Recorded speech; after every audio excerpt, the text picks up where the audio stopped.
एक अंधेरी तूफानी रात में एक छोटा सा गांव जो पहाड़ों की गोद में बसा था, उस रात अजीब सी खामोशी में लिपटा हुआ था। गांव के किनारे एक पुराना श्मशान था, जहां अक्सर अघोरी तांत्रिक की अनहोनी क्रियाएं होती थीं।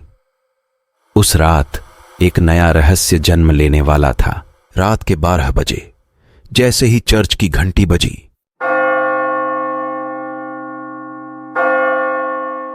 शमशान में एक चिता जल उठी।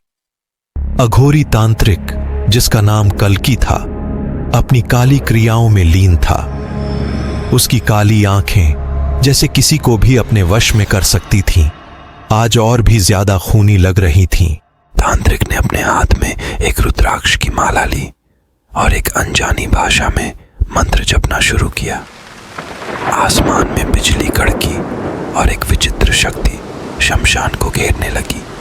इसी बीच गांव के एक युवा विनय, जो अपने खोए हुए प्यार की तलाश में था, अनजाने में शमशान की ओर चल पड़ा।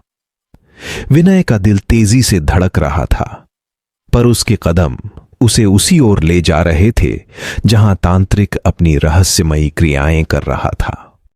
जैसे ही विनय श्मशान के पास पहुंचा, उसने देखा कि तांत्रिक के चारों ओर एक अदृश्य शक्ति का घेरा बना हुआ था।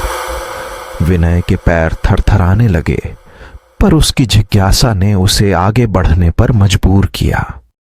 तभी अचानक एक भयानक आवाज ने विनय को चौंका दिया। कौन है वहां? तांत्रिक कल्कि ने घूरते हुए पूछा। विनय ने डर के मारे कोई जवाब नहीं दिया और छुपने की कोशिश की, लेकिन तांत्रिक की शक्तियां असीम थीं। उसने विनय को अपनी शक्ति से खींच लिया और उसके सामने ला खड़ा किया। तू क्यों आया है यहां? तांत्रिक ने फिर से पूछा। विनय, जो डर से कांप रहा था, ने अपनी प्रेमिका की तलाश की कहानी सुनाई। तांत्रिक कल्कि, जिसके दिल में अब भी कुछ इंसानियत बाकी थी, ने विनय को एक शर्त पर मदद करने का वादा किया। तू मेरे लिए एक काम कर और मैं तेरी प्रेमिका को वापस ला दूंगा, तांत्रिक ने कहा। विनय, जिसे अपनी प्रेमिका की खातिर कुछ भी करने को तैयार था, ने बिना सोचे समझे हां कर दी।